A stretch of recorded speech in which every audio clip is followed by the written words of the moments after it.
tout le monde est son temps de jeu, car on a également vu Flavio Roma jouer, donc voilà. Le brave Flavio Roma qui sa dernière apparition de la saison, donc ouais, mais bon, je pense qu'il pourrait peut-être jouer en Copa. Enfin, on va dire qu'il a sauvé sa peau, on va dire, donc pour les auditeurs, hein. C'est Flavio Roma qui coûte le premier des 2 buts de la Juve contre le Milan, score final 2-1 sur un, ouais, voilà, exactement, c'est ce que j'allais dire. Il a coûté le premier but d'Arturo Vidal par une erreur de la main, mais contre le même Vidal, il a ensuite gagné son duel et a sauvé son équipe. Et on peut pas dire qu'il était non plus, on va dire, terriblement fautif sur le dernier but, bien que quelqu'un d'autre aurait pu certainement l'arrêter.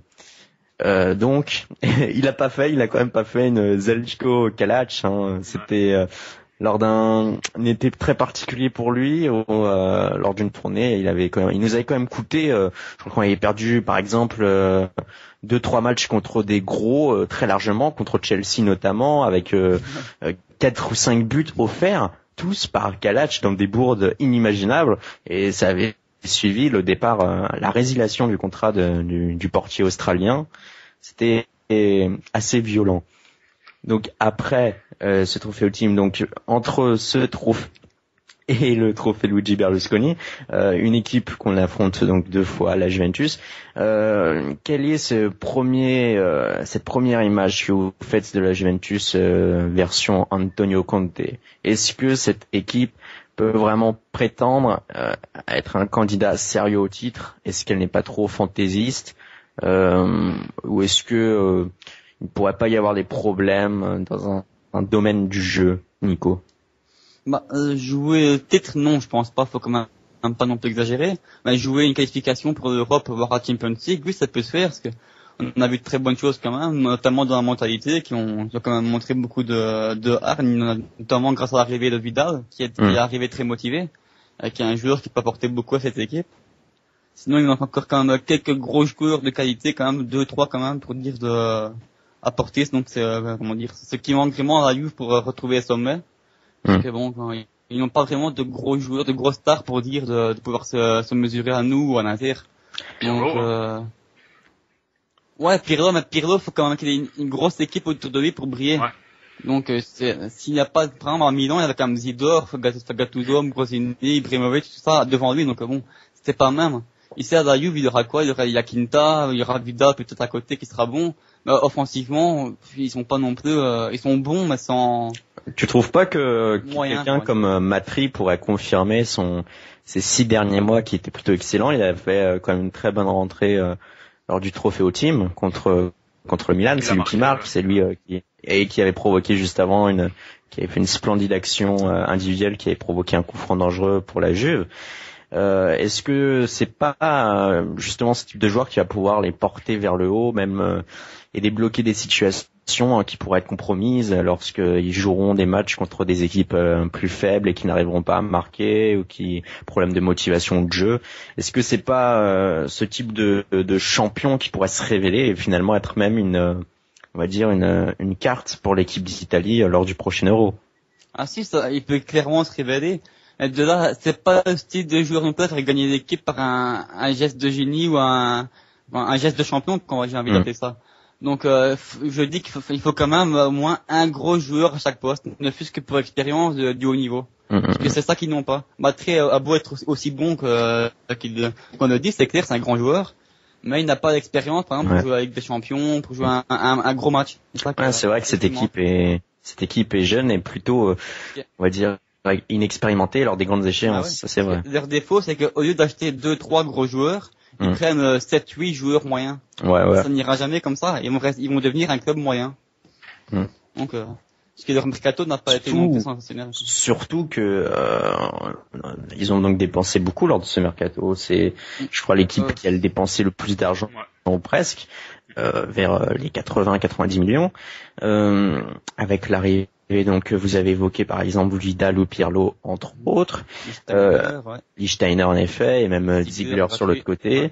C'est une équipe qui a donc un nouvel entraîneur aussi, Antonio Conte, un ancien de la maison lors des années glorieuses, y compris les fameuses années. Et encore, je me demande s'il n'a pas pris sa retraite avant les 2 titres retirés à cause du Calciopoli, et qui lui donc parlait de grinta et faisait le bonhomme, va-t-on dire, dans tout au sport, tout au jeu.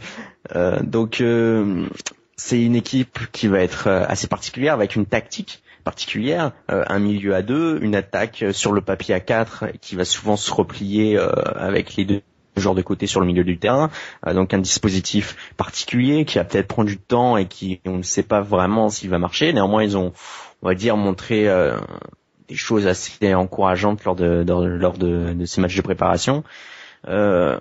Mais en effet, Gila, est-ce que tu penses que c'est pas trop fantaisiste et que au-delà de l'aspect tactique, déjà, est-ce que dans l'aspect tactique, est-ce que tu penses que cette équipe peut vraiment déjouer tous les gros?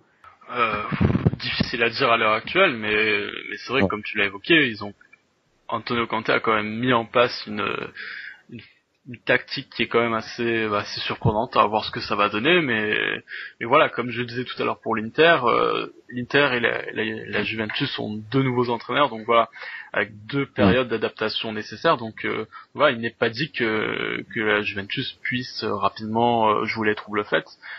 Donc voilà, c'est pour ça que cette saison, le Milan me paraît avoir de bonnes armes pour défendre son Scudetto.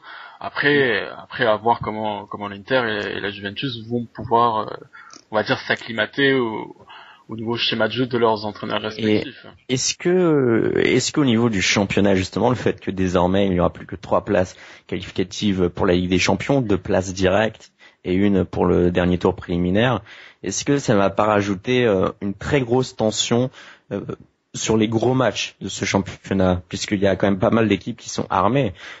Il y a donc le Milan, peut-être l'Inter a confirmé au long de la saison, tout comme la Juve. Il y aura le Napoli qui s'est renforcé, qui n'a perdu aucun de ses grands joueurs. Et puis il va peut-être y avoir des troubles faits comme l'Udinese, bien qu'ils aient perdu Inler parti au Napoli, ou encore Alexis Sanchez parti au Barça.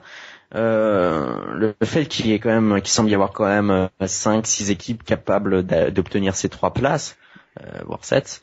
Je n'ai pas parlé de la Lazio, mais la Lazio s'est également pas mal renforcée, a montré un beau visage, même si c'était en Coupe de l'UEFA contre un modeste club de Bratislava. Je ne vais pas parler par contre de la Roma qui semble être mal partie, d'une manière objective. Donc ça va pas rajouter une vive tension au cours des différents derbies, matchs opposant les gros.